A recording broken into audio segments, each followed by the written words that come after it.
Alright guys, time to grab it back again today. Hope you're enjoying your day so far, and today we're going to talk about the potential of a CDL organisation selling their spot in the Call of Duty League over the coming seasons. There's no secret that some of these teams aren't exactly in the best position financially given the pandemic, but also in terms of what brands they have managed to build over the first season. It's not out of the question that one, two, or even more of these organisations, who really knows, decides to sell their spot in coming seasons to another organisation which is interested in buying in. There's no secret right now that a lot of these teams are also very interested in buying in, right? There's a lot of organizations out there that are kind of seeing how the Call of Duty League is going to go, and there's a number of names on the horizon to potentially buy in. And it's also no secret, as I've said like 3 times in this video, that the prices are probably going to be going up. The CDL hope to get some good LAN events going on this season, even if it's only 2 or 3, especially the World Championship, prove that this can be a good model and work effectively, and effectively then bump up the price for the expansion they hope to happen into 2022. Rumored to have at least 4, if not like 6 or 8 teams potentially coming in next season. And of course it could be even more chaotic than that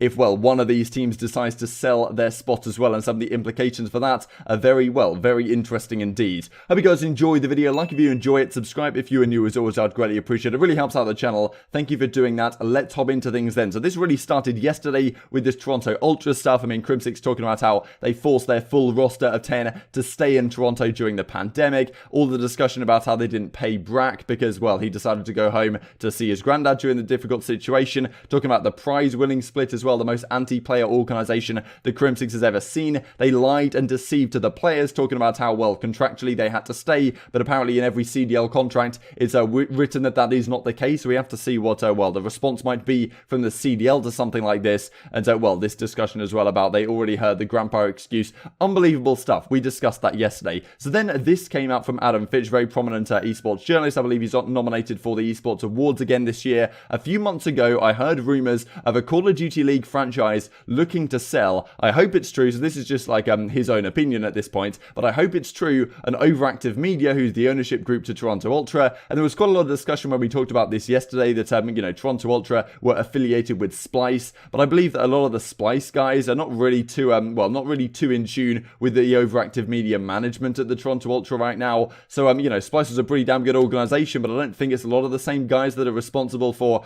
kind of the shambles that we're seeing come out over the last couple of days at the Ultra. But as he says, Overactive Media, I hope they sell Toronto Ultra to a company that will take care of its staff and players, because it's becoming more and more evident that that is currently not the case. Now Crone, Intel Crone, comes back and says, don't think it's Toronto. So you know, Crone saying that he's heard something similar, right? He's heard something similar, but not necessarily the Toronto organization, and Adam Fitch says never said it was. But well, one of the organizations supposedly considering selling their spot. And what's kind of remarkable about this is it's actually possible that they could sell this spot for a profit, right? As we just discussed, the CDL are trying to put the valuations up for next season. They apparently bought these spots for $25 million.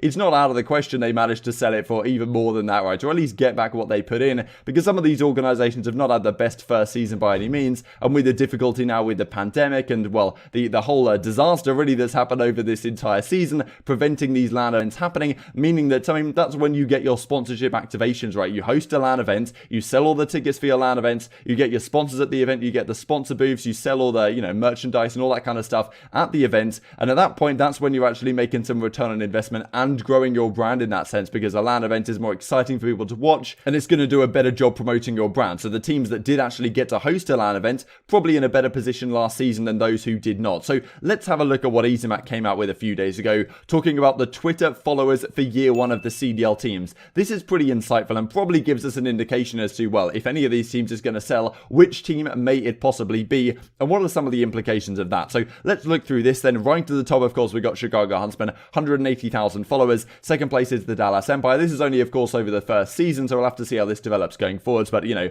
no doubt really about the top 3 here. FaZe up at 60k. A lot of these next ones are actually very similar, like fair play really to the Toronto Ultra, given, you know, their brand standing, I suppose. They've got to 54,000 followers. They've actually done a pretty good job, I think, on the content side, all things considered, this season. Subliners are next. Royal Ravensdown are at 51,000. Then you've got the Minnesota Rocker, Mutineers, Seattle Surge, you know, Paris Legion, Los Angeles Guerrillas are the 2 in last place, really, because OpTic Gaming, I mean, technically they lost 180,000 followers in the last season, but realistically it's difficult to quantify exactly what's going on, because obviously like they gained Call of Duty fans, but they lost a lot of followers because well, they've been bought out of course by Infinite, and now Hector and Scump and all that have left, so there's not as much interest anymore, so difficult to quantify exactly what their number should have been, so kind of leave them out of this discussion. But if this was a relatively level playing field, they'd probably be doing similarly to like in the middle of the pack 50,000 or something like that. The two real losers, right, are Paris Legion and Los Angeles Guerrillas, barely breaking 30,000 followers on Twitter, which is pretty far behind what we see from some of the rest of the guys in the league. And the big question to me is really,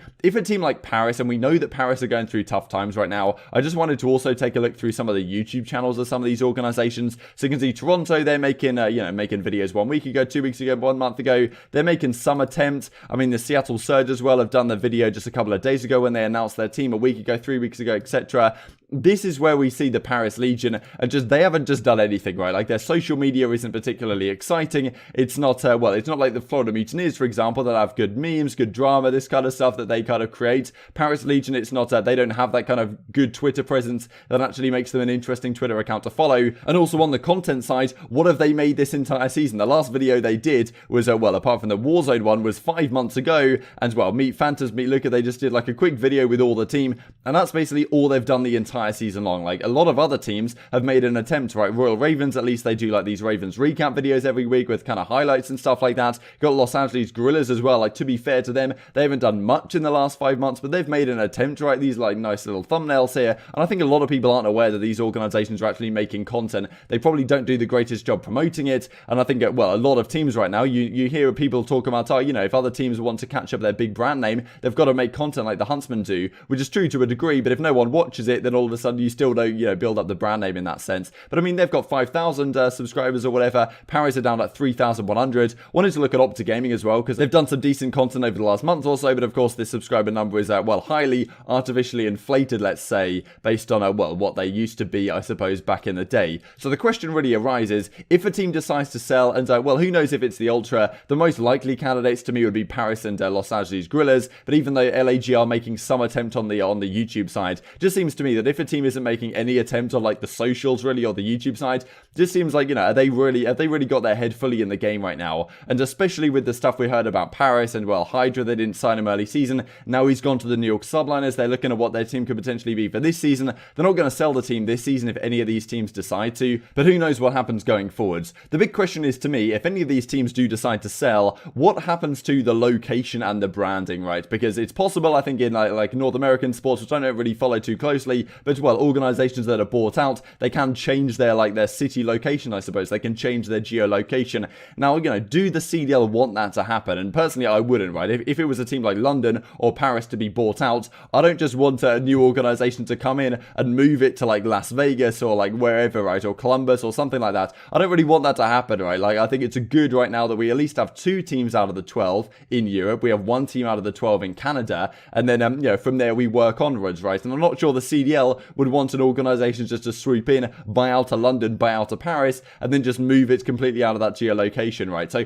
that's not an ideal environment in my opinion. But then again, if you are a new owner trying to come in, do you really want the Paris spot in the sense? Because you could argue it does somewhat limit you in terms of the talent opportunities you have. You want to represent the French region, but at the same time you want to actually have a competitive team and win the league. And of course, they're not buying out exactly the biggest fan base in terms of the Paris Legion, or in terms of like the biggest brand, I suppose. But at least if you are an organization buying a spot, you do at least have some like notoriety in the sense that, okay, Legion have 32,000 followers or whatever. Like, are you going to continue the Legion branding and move it elsewhere? Like, you'd have to completely change the branding if you were going to change the city. So lots of questions that come out as a result if any of these teams were to be sold at any point. Do you think it'd be a good thing, right? Like, do you think it'd be good to have new ownership? I certainly think Adam Fitch is probably on the right lines as he says, like, if Toronto were to sell, give it to people that actually kind of know what they're doing. And we haven't heard any similar things publicly about Paris, but I do not believe the management behind the scenes is particularly strong over there either. And I think a number of people would kind of like a change up to a number of these organizations, right? And it's kind of frustrating in a sense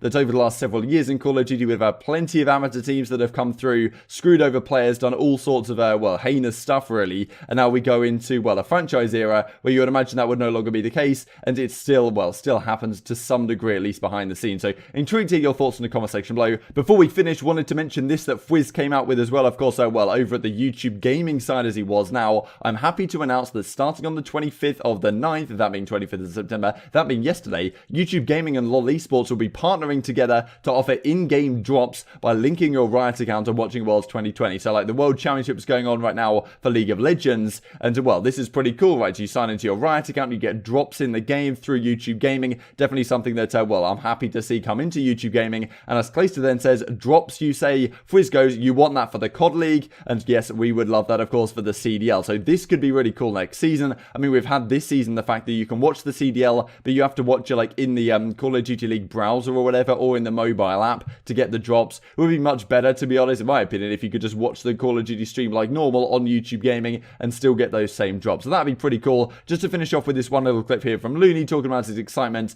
for teaming with the Seattle Surge and, well, his expectations, I suppose, for this team and what its potential could be. Hope you guys enjoyed the video. If you made it this far, I'd greatly appreciate a like on the video. It really helps the channel grow and helps the YouTube algorithm know you like this content. Other people like you may enjoy this content as well. So to help the Call of Duty community grow, click like, click subscribe, and I'll be back here every single day with more content just like this. Thank you for watching, and I will see you next time. Who are you most excited teaming with? Honestly, all three. Obviously, this is my third time actually teaming with Sam. I was talking to Sam about it. We teamed on Envy in AW when we picked him up. And then I teamed with him again in Black Ops 3. It's kind of, I guess, the third time you can call it that we've been teaming with. And then obviously I'm happy to be teaming with Gunless again. We did great things together in World War II. So happy to be teaming with Gunless. And then Preston's a very good player. I feel like I'll be working good with him.